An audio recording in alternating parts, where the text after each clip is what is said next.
पता है बाबा, मैं मूवी देख रहा था जिसमें हल्क और कैप्टन अमेरिका एक दूसरे को चैलेंज करते हैं कि कौन किसको उठा के फेंक देगा। हल्क तो आराम से फेंक देता है, लेकिन कैप्टन अमेरिका जानता था कि वो हल्क को नहीं फेंक पाएगा। लेकिन फिर उसी टाइम आयरन मैन आता है। आयरन मैन बोलता है मैं अपनी फिजिक्स की मदद से तुमको ताकतवर बना दूंगा, और फिर सबको लेकर रॉकेट में वो मून में चल देता है। और फिर मून में हम देखते हैं कि कैप्टन अमेरिका अचानक से पावरफुल होकर हल्क को फेंक देता है। अब मेरे को यहाँ समझ नहीं आ रहा बाबा, मून में ऐसा क्या हो गया जो इतना ताकतवर बन गया कैप्टन अमेरिका। इसको समझने के लिए हमें पढ़ना पड़ेगा mass and weight. Dude, mass is a measure of quantity of matter present in a material. जैसे कि देखो ड्यूड, ये एक बॉक्स है, इस बॉक्स के अंदर 4 बॉल्स रखी हुई है, तो इसमें यानी कि मैटर क्या हुआ, बॉल्स। हाँ बाबा। और एक दूसरा बॉक्स है जिसका मास m2 है, इसके अंदर कितनी बॉल्स है? 15 बॉल, यानी कि इसका जो मैटर है वो एक बॉल्स है, ठीक है। ओके। तो अगर मैं इन दोनों बॉक्सेस को मून पे ले जाऊं तो क्या इसके अंदर की 4 बॉल चेंज हो जाएगी?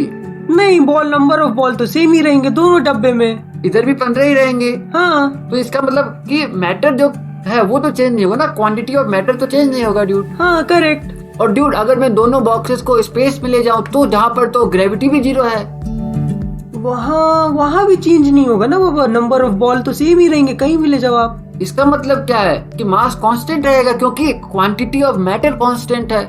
अच्छा, इसका मतलब ये कहना चाह रहे हो हम कहीं भी चले जाए किसी भी ऑब्जेक्ट का मास कभी चेंज नहीं होगा। Exactly dude, mass is constant everywhere.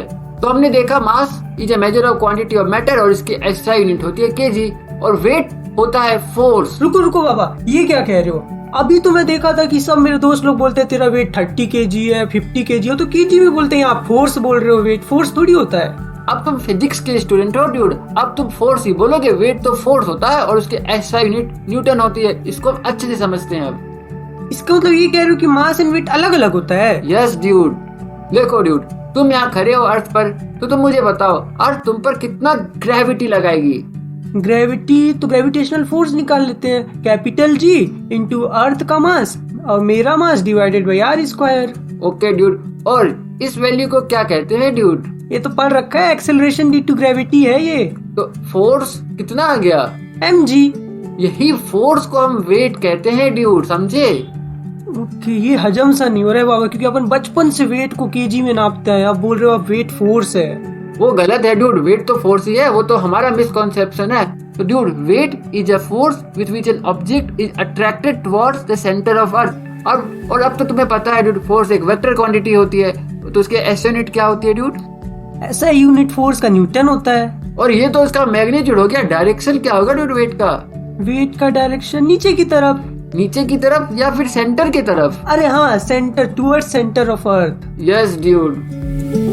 Okay, अब मेरे दोस्त पूछेंगे ना तेरा वेट 30 kg है, तो मैं उन लोगों को सुधारूंगा, बोलूंगा कि वेट फोर्स होता है। तो ये बताओ, अगर जी की वैल्यू हम 10 मीटर पर सेकेंड स्क्वायर ले तो वेट की वैल्यू कितनी आएगी? मेरा वेट मास है 30 kg, इंटू 10 कर दूंगा, 300 न्यूटन आ जाएगा वेट। यस ड्यूड, और वेट को हम जनरली W से लिखते हैं। ओके। तो ड्यूड, तुम्हारा मास है 30 kg और तुम स्प्रिंग पर कितना फोर्स लगाओगे ड्यूड? फोर्स लगाऊंगा, नीचे G लगा, mg लगेगा फोर्स, वही वेट जो है मेरा, तो 30 इंटू 10 हो जाएगा, 300 न्यूटन लगाऊंगा। ओके ड्यूड, यहाँ पर हम G की वैल्यू को 10 एज्यूम कर रहे हैं। ओके, तो मेरा वेट यहाँ 300 न्यूटन हो गया ना? Yes dude. अब बताओ, अगर तुम्हें स्पेस में ले जाया जाए और वहाँ पर सेम स्प्रिंग पे खड़ा कर दिया जाए, क्या तुम अब फोर्स लगाओगे इस स्प्रिंग पे? फोर्स, अगर मेरा मास है तो आपने बताया कि जो वेट होता है वो mg होता है, और यहाँ तो ग्रेविटेशनल 0 आप बोल रहे हो, तो वेट 0 आएगा, मतलब फोर्स 0, ऐसा तो हो ही नहीं सकता। ऐसा ही है ड्यूड, वेट 0 हो जाता है स्पेस में। ओके, अच्छा, इसीलिए अपन वेटलेसनेस फील करते हैं, ऐसा लगता है हमारा वेट ही नहीं है, स्पेस में तैरते हैं ऐसा लगता है। हाँ ड्यूड, लेकिन जो नासा का स्पेस स्टेशन होता है उसके अंदर हमें बस फील होता है कि हमारा वेट 0 हो गया, लेकिन वहाँ एक्चुअल में नहीं होता। लेकिन जो स्पेस है जहाँ पर किसी भी प्लैनेट का ग्रेविटेशनल इफेक्ट ज्यादा नहीं है, वहाँ पर वेट में एक्चुअल में 0 हो जाता है ड्यूड। और तुम देख सकते हो, तुम स्प्रिंग पर 0 फोर्स लगाओगे। ओके, तभी अर्थ में देखो स्प्रिंग एकदम दब गया था, और यहाँ दबा ही नहीं है स्प्रिंग, क्योंकि फोर्स ही नहीं लगा रहा हूँ मैं तो कोई। Yes dude. अच्छा, वो सब तो ठीक है बाबा, मेरा वेट मून में कितना होगा ये बताओ जरा। ठीक है ड्यूड, चलो तुम्हारा वेट ऑन मून मान लेते हैं W1 है, तो W1 को हम m G1 लिख सकते हैं ड्यूड। यहाँ पे G1 है acceleration due to gravity on moon, okay. Okay. और वेट ऑन अर्थ क्या होता है ड्यूड? mg। हाँ। अच्छा, तो अब हम डिवाइड करते हैं इन दोनों को, W1 upon W equals to G1 upon G। हाँ। और G1 को हम क्या लिख सकते हैं dude? G mass of moon, yes. और नीचे हो जाएगा रेडियस ऑफ मून।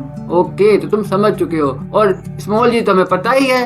हाँ जी, मास ऑफ अर्थ और हो जाएगा रेडियस ऑफ अर्थ। ठीक है ड्यूड, तो अब हम डिवाइड कर देते हैं, तो W1 upon W equals to capital G mass of moon divide by mass of earth, okay, okay. Into radius of earth divide by radius of moon. और यहाँ पर एक G भी आ जाएगा, कैपिटल G। हाँ, वो तो कैंसिल हो जाएगा ना बाबा फिर। यस ड्यूड, तो यहाँ पर वेट 1 अपॉन वेट यानी कि weight on moon upon weight on earth equals to क्या हो गया? ठीक है ड्यूड, अब हम वैल्यू सब्स्टिट्यूट कर देते हैं। मास ऑफ मून हो गया 7.36 इंटू 10⁻22 kg। रेडियस ऑफ अर्थ यहाँ पर पुट कर दिया हमने, मास ऑफ अर्थ यहाँ और रेडियस ऑफ मून इधर। तो इसको कैलकुलेट करने पे ये वैल्यू आती है weight 1 upon weight on earth equals to 0.165 के अप्रॉक्स, जो कि नियरली इक्वल होता है 1/6 के ड्यूड। तुमने क्या देखा dude? Weight on moon upon weight on earth equals to 1/6। इसका मतलब weight on moon equals to weight on earth divided by 6 हो जाएगा। इसका मतलब आप ये कहना चाह रहे हो मून में 6 गुना हल्का हो जाएंगे अपन। यस ड्यूड, मास कितना हो जाएगा अगर तुम 30 kg के थे तो? मास तो सेम ही रहेगा बाबा। समझ गए तुम? तो वेट कितना हो जाएगा ड्यूड तुम्हारा? वेट हो जाएगा सिर्फ 300 डिवाइडेड बाय 6 मतलब 50 न्यूटन।